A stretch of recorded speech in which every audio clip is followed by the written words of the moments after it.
Shalom, haleluya, salam sejahtera, selamat pagi dan selamat bersiaran kembali di dalam siri Renungan Pagi Sarapan Kasih yang dibawakan istimewa daripada Hope Channel Asia Tenggara. Hari ini adalah hari Jumaat bersamaan dengan 5 hari bulan Mei tahun 2023 dan saya percaya anda semua sedang penuh bersukacita apabila diberikan hari yang baru, lembaran yang baru di dalam hidup kita semua.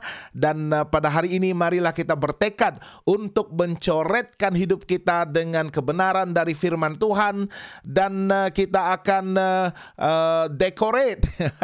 memenuhi seluruh aspek dalam kehidupan kita dengan firman Tuhan, dengan gaya kehidupan seorang umat percaya, dan seterusnya.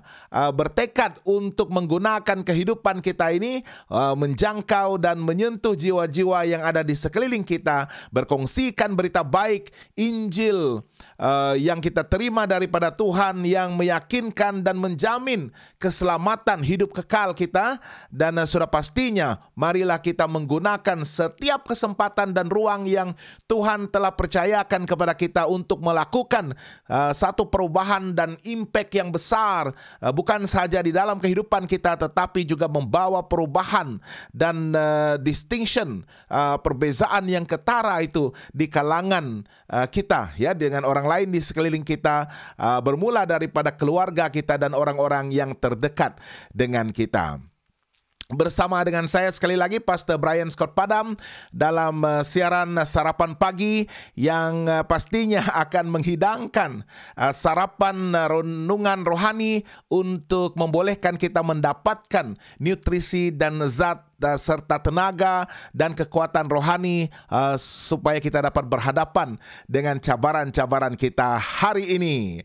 Ya, sebenarnya pagi tadi kita harus bersiaran jam 7 pagi waktu Malaysia, tetapi kita ada mengalami gangguan teknikal yang bukan sedikit dan memerlukan untuk saya selesaikan terlebih dahulu gangguan teknikal tersebut, sehingga kita bersiaran sejam lebih lambat daripada jadwal sebenarnya. Tetapi apapun, kita bersyukur kepada Tuhan kerana kita masih lagi dapat bersiaran bersama-sama, merenungkan firman Tuhan, dan seterusnya akan dapat memberikan satu semangat, dorongan dan inspirasi buat semua kita agar kita akan kekal setia di hadapan Tuhan sehinggalah akhir hayat kita, sehinggalah kedatangan Yesus Kristus yang kedua kali. Oke, selamat bersiaran bersama-sama dengan saya. Bagi yang mungkin sudah terlepas siaran tadi, boleh kembali ke Hope Channel Asia Tenggara dan menyaksikan siaran sarapan kasih kita pada pagi ini.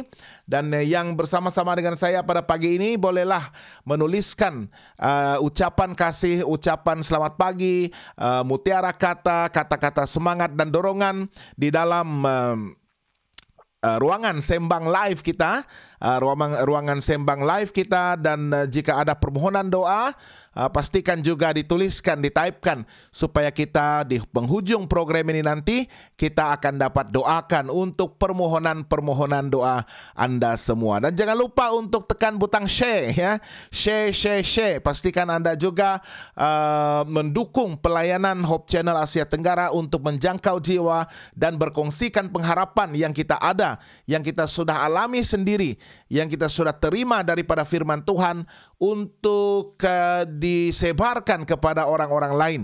Ya, jadi dengan tindakan ataupun gesture yang kecil itu, menekan butang share, kongsikan di laman Facebook anda, dan juga laman kumpulan, ya, groups di dalam Facebook anda, supaya ramai lagi jiwa-jiwa lain yang akan disentuh oleh firman Tuhan, dan mereka akan membuat keputusan untuk menerima Yesus dan kekal setia di dalam ibadah dan kebaktian mereka untuk menyembah Tuhan Allah kita yang kita kasihi dengan seluruh jiwa kekuatan kita, ya. Jadi jangan lupa juga untuk tekan emoji kita, butang love, kasih.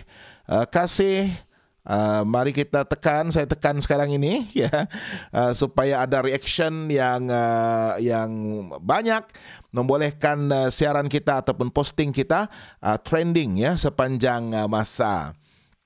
Bagi yang bersiaran bersama-sama dengan kita, mungkin terlepas siaran live dan bersiaran mungkin menyaksikan selepas rakaman ini nanti, boleh juga terus menuliskan permohonan-permohonan doa anda di dalam ruangan sembang kita, supaya nanti dari masa ke semasa kita akan melihat kembali komen-komen tersebut, permohonan doa sekiranya ada, dan kita akan doakan khusus untuk permohonan doa anda semua. Okey, mari kita mulakan dengan satu nyanyian. Hari ini saya akan nyanyikan lagu yang berjudul Bagai Raja Wali. Ya, Bagai Raja Wali sebenarnya ada dua versi lagu ini, tetapi saya akan ambil yang satu ini, Ku Kan Terbang Tinggi Bagai Raja Wali. Ini memberikan kita satu dorongan bahawa dalam apapun keadaan sewaktu kita berhadapan dengan masalah dan juga cabaran di dalam kehidupan kita, Tuhan itu ada sebagai penolong kita yang memberikan kita kekuatan. Dan selagi kita berada bersama-sama dengan Dia, kita tidak akan goyah, kita tidak ada mudah untuk digoncangkan ataupun tidak mudah untuk merasa bimbang dan khawatir. Kerana jika kita bersama-sama dengan Dia, kita akan dapat terbang tinggi bagaikan Raja Wali dan boleh melakukan perbuatan-perbuatan yang besar yang mungkin di luar imajinasi kita, di luar pemikiran kita, bahawa kita sebenarnya boleh melakukan sesuatu yang luar biasa bersama-sama dengan Tuhan yang luar biasa dan maha dahsyat itu. Ku kan terbang tinggi bagai Raja Wali dan melayang tinggi dalam kemuliaannya. Melayang tinggi di dalam kemuliaan Tuhan, meninggikan Tuhan dan mendapatkan sebahagian daripada kemuliaan Tuhan itu untuk dipancarkan di dalam kehidupan kita, agar kita boleh mengalami perubahan, mengalami kuasa Tuhan, dan membolehkan kita memiliki tenaga yang sangat hebat dan luar biasa untuk melayani di dalam pekerjaan Tuhan dan menjangkau jiwa-jiwa lain bagi Tuhan. Biar bumi bergoncang, biarpun bumi bergoncang dan badai menerpa, kita akan tetap dapat terbang tinggi bersama Dia. Kita akan terbang tinggi bersama Dia. Terbang tinggi bagai Raja Wali.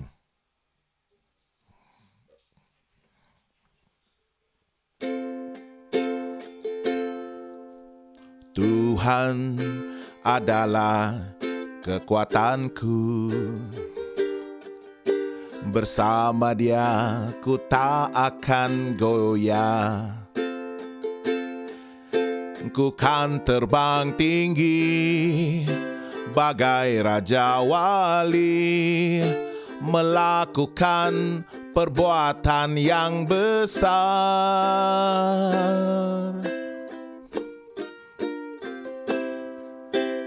Tuhan adalah kekuatanku, bersama Dia ku tak akan goyah. Ku kan terbang tinggi bagai Raja Wali, melakukan perbuatan yang besar.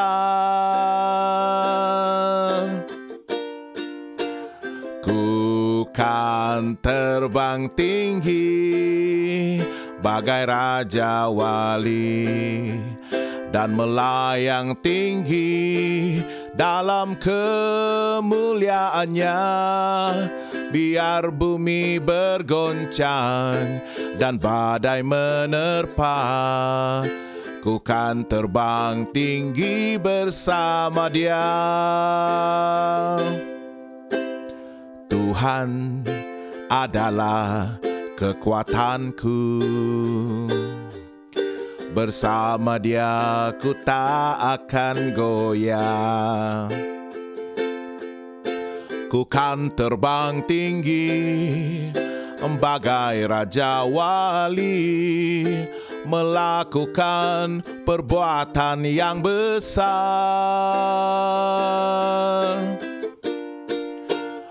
Ku kan terbang tinggi bagai Raja Wali dan melayang tinggi dalam kemuliaannya. Biar bumi bergoncang dan badai menerpa, ku kan terbang tinggi bersama Dia. Ku kan terbang tinggi bagai Raja Wali dan melayang tinggi dalam kemuliaannya. Biar bumi bergoncang dan badai menerpa, ku kan terbang tinggi bersama Dia. Ku kan terbang tinggi bersama Dia. Yaitu adalah kerinduan kita untuk boleh terbang tinggi dan tinggi dan tinggi lagi bersama-sama dengan Tuhan kita. Kalau kita sudah boleh terbang tinggi di angkasa, tinggi di atas segala ribut, badai, taufan, dan gelora hidup kita, maka pada masa itu kita sudah dapat menikmati satu keadaan yang selamat, yang tentram, dipenuhi dengan damai sejahtera, dan yakin ya bahwa kita akan dapat terus bersekutu, bergaul dengan Tuhan pada tingkat yang lebih tinggi dan tidak lagi menoleh ke belakang, tidak lagi ada kerisauan dan kebimbangan akan apa yang ada di belakang kita, dan tidak lagi ada kecenderungan untuk terus-menerus melakukan dosa dan kesalahan ya. Dan kita akan terus mengekalkan kemuliaan Tuhan di dalam kehidupan kita dan bertekad untuk menunaikan tanggung jawab ibadah dan kebaktian kita, komitmen kita, mempertahankan dedikasi dan komitmen kita dengan cara yang lebih konsisten, bersungguh-sungguh, dan bertahan sehingga akhirnya. Oke, mari kita berdoa. Bapa di surga, pada saat ini Tuhan, sekali lagi kami bersyukur kerana Tuhan telah membangunkan kami dari istirahat kami dan memberikan kami satu lagi lembaran baru, hari yang baru untuk kami gunakan segala kesempatan dan ruangan yang ada untuk memuji dan memuliakan Tuhan dan mencari kesempatan untuk kami melayani di ladang Tuhan. Kami doakan Tuhan akan firman Tuhan pada pagi ini dapat memberikan kami dorongan, memberikan kami keyakinan yang teguh bahwa Tuhan menyertai kami sekiranya kami meletakkan seluruh kepercayaan dan komitmen kami dengan konsisten, dengan penuh daya tahan di dalam kami menghadapi segala bentuk ancaman, cabaran, dan apapun masa-masa kesukaran di dalam kehidupan kami. Berkati semua teman-teman yang menyaksikan siaran ini secara langsung dan juga siaran rekaman selepas ini. Semoga mereka akan diberkati oleh firman Tuhan dan sarapan kasih ini. Kami doakan dalam nama Yesus Tuhan dan Juru Selamat kami. Amin. Baiklah, sekali lagi bersama-sama dengan saya Pastor Brian Scott Padam. Jangan lupa untuk berkongsikan pautan live kita ini, siaran ini di laman Facebook pribadi Anda, supaya ramai lagi rakan-rakan teman kita yang tidak berkesempatan bersiaran secara langsung akan dapat menyaksikan siaran ini selepas rekaman ini ya. Oke, pada pagi ini kita akan berbicara tentang komitmen yang konsisten, komitmen yang bersungguh-sungguh, satu tekad, satu semangat yang akan kita lakukan dan laksanakan sehingga kita akan mencapai satu tahap di mana tidak ada lagi sesuatu yang boleh menggoyah dan menggoncangkan iman dan kesetiaan kita itu kepada Tuhan ya. Jadi pada pagi ini saya ingin membawa Anda untuk merenungkan firman Tuhan dalam buku Daniel. Buku Daniel, kalau kita sebutkan buku Daniel, buku Wahyu, mungkin tertanya-tanya, oh ini adalah buku-buku yang sangat sukar untuk difahami. Buku-buku ini menyatakan lambang-lambang, simbol-simbol yang sangat sukar untuk ditafsir dan sangat sukar untuk dibuktikan. Sama ada ianya dipenuhi, digenapi pada zaman sejarah ataupun pada masa-masa yang akan datang, kita tidak tahu ya. Sangat sukar untuk menginterpretasikan lambang dan simbol dan nubuatan-nubuatan besar yang ada dinyatakan dalam buku Daniel dan Wahyu. Tetapi tidak mengapa, karena pada pagi ini kita hanya memfokus kepada Daniel pasal yang pertama, dan Daniel pasal yang pertama ini sebenarnya menceritakan ya pengalaman Daniel dan sahabat-sahabatnya sewaktu mereka berada di dalam tawanan di kota Babylon. Dan apa yang terjadi adalah Tuhan, itu pun satu nubuatan di mana Tuhan harus dengan hati yang berat membenarkan bangsa Israel, bangsa Yehuda, umat pilihannya itu ditawan ya. Dan ayat yang pertama dalam Daniel pasal yang pertama ini mengatakan, hanya pada tahun yang ketiga sahaja pemerintahan Raja Jehoiakim, Raja Yehuda itu, maka Tuhan membenarkan Nebukadnezar. Nebukadnezar adalah raja yang sedang memperkembangkan pemerintahan dan tanah jajahannya. Dia telah diberikan kuasa untuk mengalahkan pelbagai bangsa dan negara-negara yang ada di sekelilingnya pada masa itu. Dan Raja Babel ini dibenarkan untuk memasuki kota Jerusalem, lalu mengepung kota itu. Dan Tuhan, ayat yang kedua, lihat, ini adalah tindakan Tuhan sendiri yang membenarkan. Tuhan menyerahkan Jehoiakim, Raja Yehuda, dan sebahagian dari perkakas-perkakas di rumah Allah ke dalam tangannya. Ya, tunggu dahulu, saya ingin menghidupkan aircon. Nampaknya sudah panas sedikit. Ya, mari kita hidupkan aircon dahulu. Panas sedikit. Tapi tidak mengapa. Kita kepanasan itu menunjukkan kita bersemangat ya untuk melayani pada pagi ini. Jadi Tuhan telah menyerahkan Jehoiakim Raja Yehuda, dan bukan saja mengalahkan Raja Yehuda itu menawan Babylon, tetapi Tuhan juga membenarkan bangsa-bangsa kafir ini untuk merampas perkakas-perkakas di rumah Allah ke dalam tangannya, dan membawa perkakas tersebut ke tanah Siniar, ke dalam rumah-rumah dewanya. Perkakas-perkakas itu dibawanya ke dalam perbendaharaan dewanya.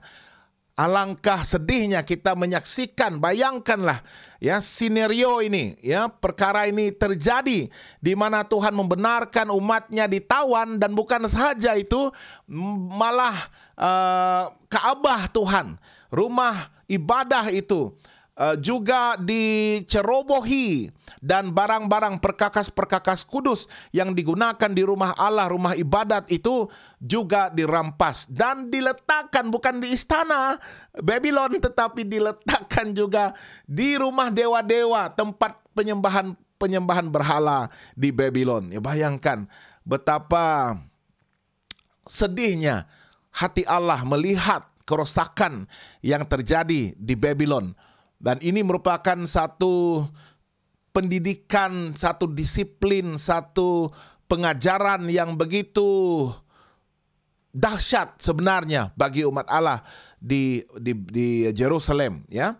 Dan apa yang menarik sekali adalah raja dalam setiap jajahannya itu, dia akan menawan dan mengambil beberapa orang Israel yang berasal dari keturunan raja dan dari kaum bangsawan, ya, mereka yang terdidik, mereka yang ada kedudukan di dalam masyarakat. Dan orang-orang muda yang, ayat yang keempat, orang-orang muda yang tidak ada sesuatu celah, ya, secara fisikal mereka kelihatan begitu sempurna, berperawakan baik, yang memahami berbagai-bagai hikmat, ya, spesifik sekali syarat-syarat mereka, anak-anak muda ini yang ditawan, yang dibawa berpindah dari Jerusalem ke Babylon. Berpengetahuan banyak dan yang mempunyai pengertian tentang ilmu, yakni orang-orang yang cakap, ya, yang begitu cekap untuk bekerja dalam istana raja, supaya mereka diajarkan tulisan dan bahasa orang Kasdim. Ya, jadi ada tujuan yang istimewa kenapa Raja Babylon Nebukadnezar ini menawan dan membawa orang-orang muda yang kelihatan begitu sempurna, berpendidikan tinggi. Mereka adalah orang-orang yang berada dalam kelas atasan di kalangan masyarakat tersebut, yang berpengetahuan dan mengerti tentang ilmu dan juga mereka cekap untuk bekerja di istana selepas menerima pendidikan di Babylon. Dan Raja, ayat yang kelima, menetapkan bagi mereka pelabur setiap hari dari santapan raja dan dari anggur yang biasa diminumnya. Mereka harus dididik selama 3 tahun dan sesudah itu mereka harus bekerja bagi raja. Jadi seakan-akan mereka harus mengambil satu lagi degree, satu lagi sarjana muda di istana Raja Babylon. Selama 3 tahun mereka harus dididik, dan selama 3 tahun itu juga raja melabur, invest di dalam mereka untuk membolehkan mereka bertumbuh, bukan saja secara intelektual, mendapatkan pendidikan istana, pendidikan yang tertinggi dan terhormat itu, tetapi raja juga melabur kepada pertumbuhan jasmani mereka, pertumbuhan fizikal mereka. Dan pada masa itulah mereka harus dipaksa ya untuk memakan santapan raja, sarapan raja yang pelbagai itu, termasuklah makanan-makanan yang tidak sehat, makanan-makanan haram yang dimakan oleh raja sendiri, ya, dan meminum anggur yang biasa diminumnya. Dan anggur itu bukan selalunya fresh grapes juice ya, tetapi anggur itu sudah pun dibasikan ya, dan anggur itu sudah menjadi arak ya, dan anggur itu memang akan memabukkan ya sesiapa yang meminumnya. Dan itu merupakan sesuatu yang sangat bertentangan dengan prinsip dan juga pendirian bangsa Israel ya, orang-orang Yehuda ini. Dan pada masa itu ayat yang kelima secara spesifik disebutkan nama-nama orang Yehuda antara mereka yang dibawa dari Yerusalem ke Babylon ya. Mereka adalah Daniel, Hananya, Mishael, dan Azaria. Ya, 4 orang ini yang diberikan tumpuan dan fokus di dalam penceritaan Daniel pasal yang pertama ini ya. Dan untuk meringkaskan cerita ini, Daniel dan rakan-rakannya yang 3 orang itu, mereka bertekad, mereka ingin menunjukkan bagaimana mereka tidak takluk kepada perintah raja yang asing, raja kafir ya. Mereka tidak mengakui bagaimana seorang raja kafir ini boleh menentukan ibadah mereka, kesetiaan mereka. Tidak ada pengaruh yang besar pun yang boleh mempengaruhi ibadah mereka dan kesetiaan mereka untuk memelihara ketetapan Tuhan dan menyatakan satu bentuk hidup yang harus memuliakan Tuhan ya, melalui kesetiaan mereka, terutama sekali dalam segi pemakanan dan minuman untuk menyantap santapan di raja itu. Lalu mereka bertekad, ayat yang ke-8, berketetapan untuk tidak menajiskan dirinya dengan santapan raja dan dengan anggur yang biasa diminum raja. Tetapi sebagai gantinya, tengok betapa smart ya, betapa bijaknya Daniel dan sahabat-sahabatnya. Ya, tetapi untuk menggantikan itu, dimintanyalah kepada pemimpin pegawai istana itu supaya dia tidak usah menajiskan dirinya. Dan apa yang dimintanya adalah untuk memakan makanan yang sehat, makan buah-buahan, sayur-sayuran, dan minum minuman air ya, air putih. Allah setelah mereka bertekad untuk tidak menajiskan diri mereka ya dengan memakan makanan yang lebih sehat. Ini kita dapat bacakan pada ayat yang ke-12 nanti ya. Tetapi ayat 9, maka Allah melihat bahwa pilihan, ketetapan mereka itu memberikan favor ya kepada mereka, dan Allah berkenan kepada mereka, dan Allah mengaruniakan kepada Daniel kasih dan sayang dari pemimpin pegawai istana itu. Bahkan pegawai istana itu juga yang bertanggung jawab untuk mendidik dan juga untuk memelihara fisikal dan jasmani Daniel dan rakan-rakannya itu, mereka juga begitu menghormati pendirian keempat orang muda ini, sehingga mereka menaruh kasih dan sayang, dan perbuatan itu memberikan satu perkenan ya daripada Allah sendiri. Dan ayat yang ke-10, Berkatalah pemimpin pengawal istana itu kepada Daniel, "Aku takut kalau tuanku raja yang telah menetapkan makanan dan minumanmu berpendapat bahwa kamu kelihatan kurang sehat daripada orang-orang muda lain yang sebaya dengan kamu, sehingga karena kamu aku dianggap bersalah oleh raja." Ada sedikit kerisauan, ya, kenapa harus memberikan permintaan Daniel dan rakan-rakannya. Ya, mereka begitu cemerlang, mereka begitu distintif, ada perbezaan perwatakan mereka, kewarakan mereka, ibadah dan kebaktian mereka. Ya, bagaimana mereka berempat ini menunjukkan bahwa ibadah kesetiaan mereka tidak dapat dipengaruhi, tidak dapat diubahkan, walaupun ketika mereka berhadapan dengan ancaman, ya, daripada raja sendiri. Ya, dan Daniel, ya, berkata kepada penjenang yang telah diangkat oleh pemimpin pengawal istana untuk mengawasi Daniel, Hananya, Mishael dan Azaria. Dan dalam ayat yang ke-12 Daniel mengatakan, "Adakanlah percobaan ya dengan hamba-hambamu ini selama 10 hari. 10 hari. Ya, dan biarlah kami diberikan sayur untuk dimakan dan air untuk diminum." Ya, dia memberi jaminan 10 hari saja, tes us. Ya, ujilah kami, cobalah 10 hari dan mari kita lihat apakah perbandingannya, apakah kesannya. Ya, karena kami memilih untuk hidup sehat dan kami juga memilih untuk memelihara ketetapan Allah, memelihara hukum Allah, terutama sekali yang berkaitan dengan makanan yang haram pada masa itu. Dan ayat yang ke-13, "Sesudah itu bandingkanlah perawakan kami dengan perawakan orang-orang muda yang makan dari santapan raja. Kemudian perlakukanlah hamba-hambamu ini sesuai dengan pendapatmu." Ya, 10 hari, kalau tidak ada perbezaan juga, dan buatlah apa yang kau ingin lakukan terhadap hamba-hambamu ini. Setelah lewat 10 hari, ayat yang ke-15, ternyata perawakan mereka lebih baik dan mereka kelihatan lebih gemuk daripada semua orang muda yang telah makan dari santapan raja. Perawakan mereka, ya, kecerdasan minda mereka, budi pekerti mereka lebih baik.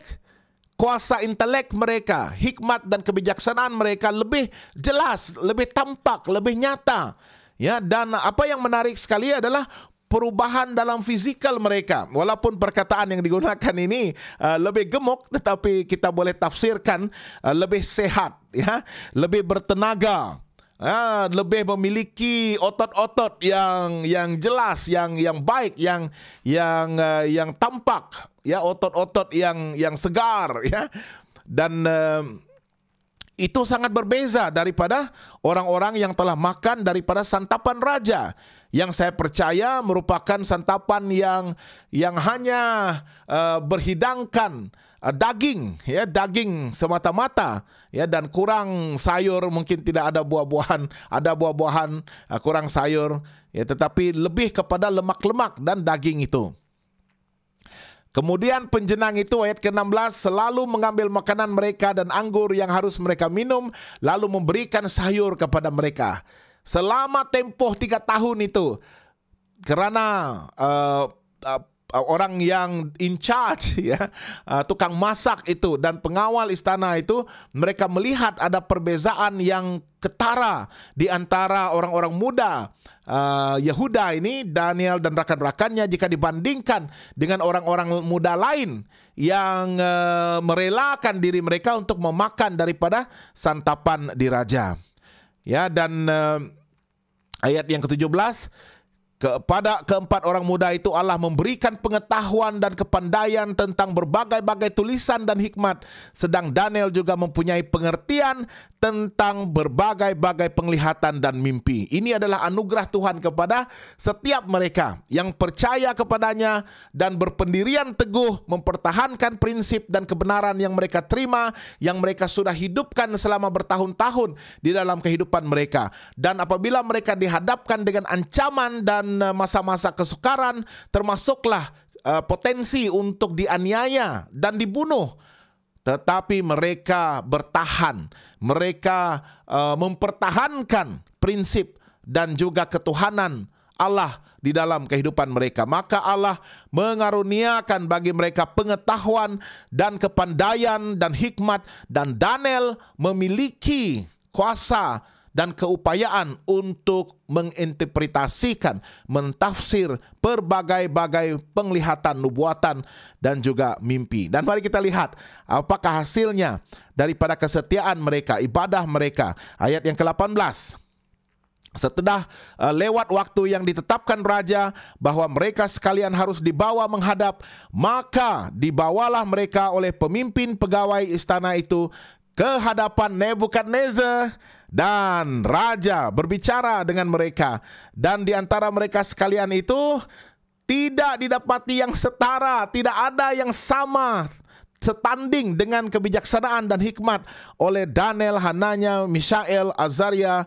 Maka bekerjalah mereka itu kepada raja. Yang lain itu mungkin bijak, tetapi tidak ada tandingannya bagi 4 orang ini yang memutuskan untuk setia kepada Tuhan daripada takut kepada manusia, bahkan raja sendiri.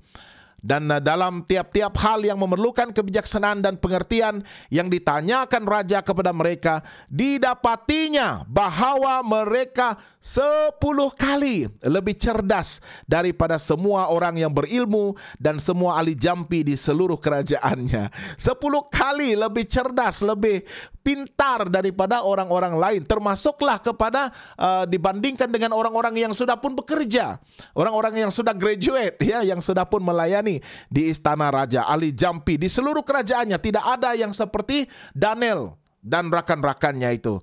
Daniel ada di sana sampai tahun pertama pemerintahan Kores. Jadi membuka cerita tentang Daniel, pelayanan Daniel, dan juga panggilan Daniel sebagai pentafsir. Dan melalui pentafsirannya itu sebenarnya bukan saja pada masa dia hidup, tetapi nubuatan penglihatan yang disaksikannya itu melangkau jauh, merentas masa, sehinggalah penggenapannya di zaman akhir ini, pada masa dan saat ketika kita hidup di zaman akhir ini sekarang.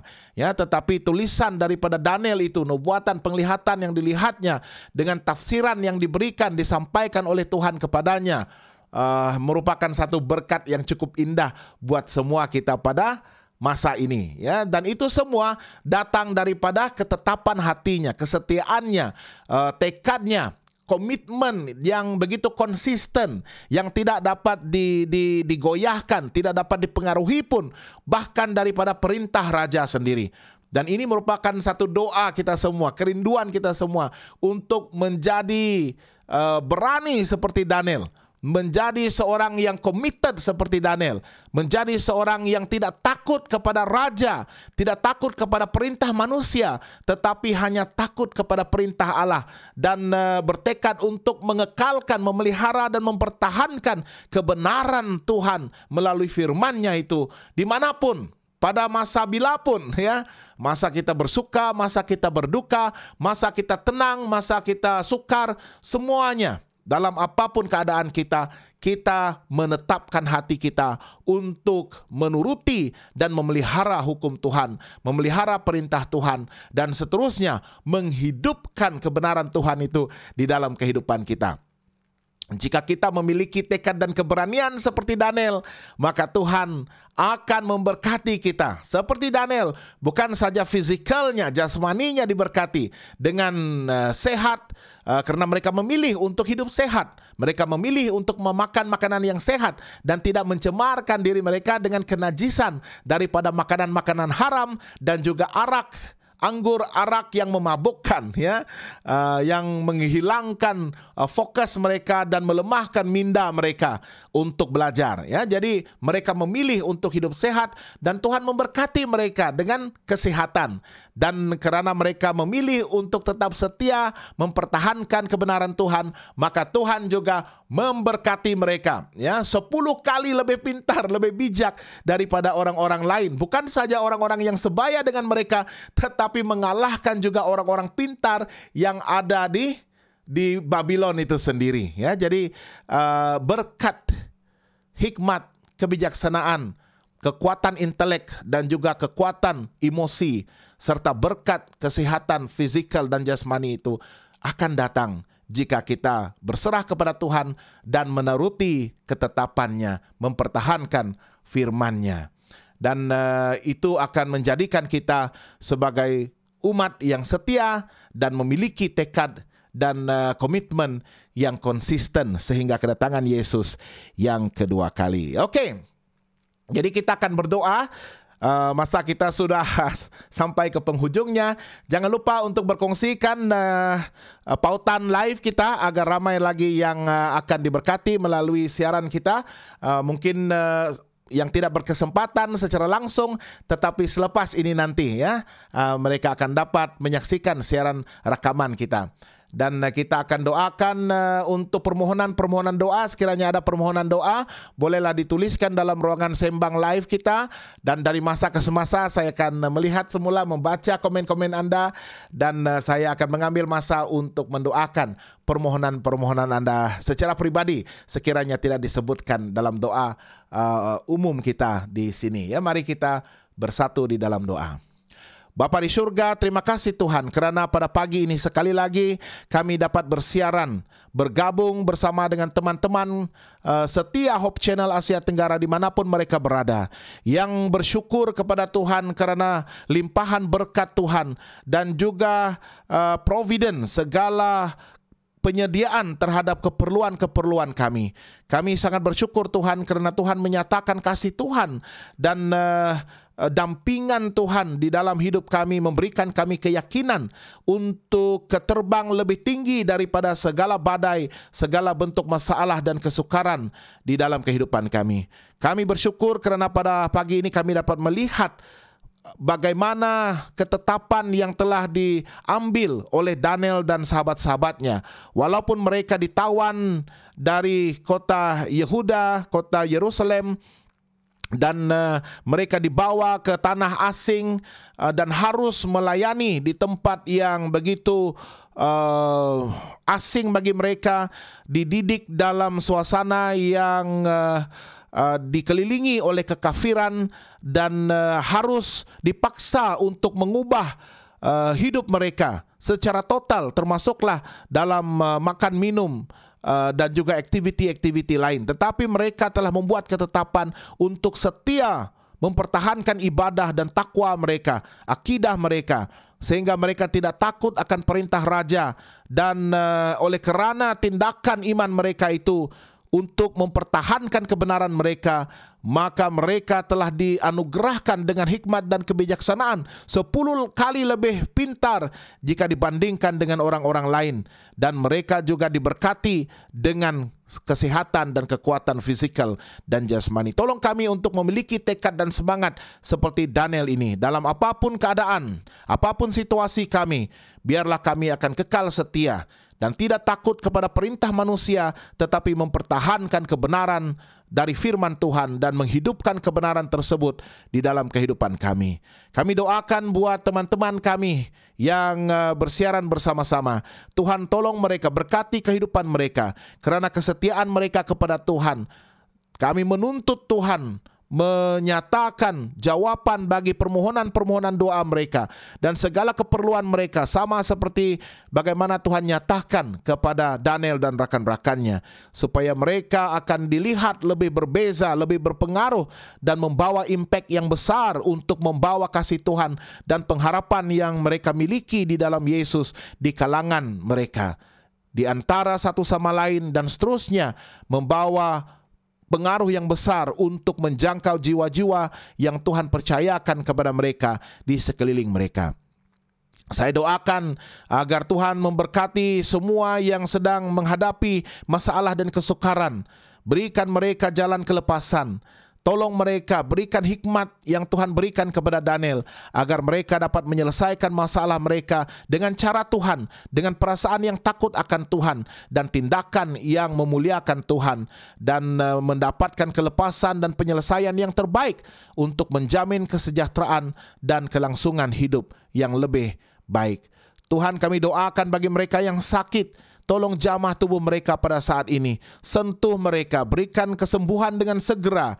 Berikan mereka kekuatan fisikal dan juga tenaga untuk boleh pulih dengan pantas, sehingga mereka dapat menggunakan pengalaman kesembuhan ini sebagai satu kesaksian yang besar untuk menjangkau jiwa dan berkongsikan kasih dan anugerah Tuhan. Dan biarlah mereka juga akan mencari kesempatan dan ruang untuk berbakti dan berkhidmat serta melayani di dalam pekerjaan Tuhan juga. Berkati mereka yang sedang bersedih dan berkabung.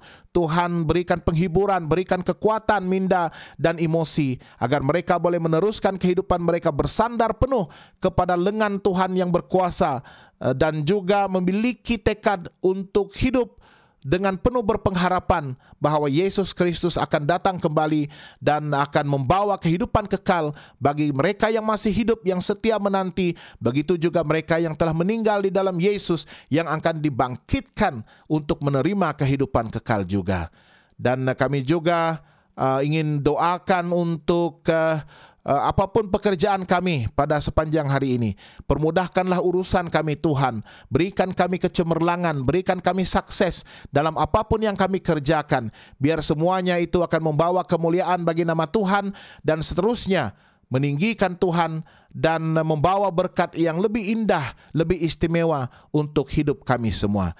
Terima kasih Tuhan kerana kasih-Mu dan pengampunan-Mu. Kami doakan untuk mereka yang belum lagi memilih untuk merasai kasih Tuhan, yang membuat keputusan untuk menerima Yesus pada saat ini. Tuhan, sentuh hati mereka, yakinkanlah mereka, biar mereka akan memilih untuk setia kepada Tuhan dan menerima pengorbanan Yesus sebagai jalan keselamatan, sebagai anugerah yang percuma yang membolehkan kami dengan iman dan percaya untuk hidup kekal pada masa kedatangan Yesus yang kedua kali.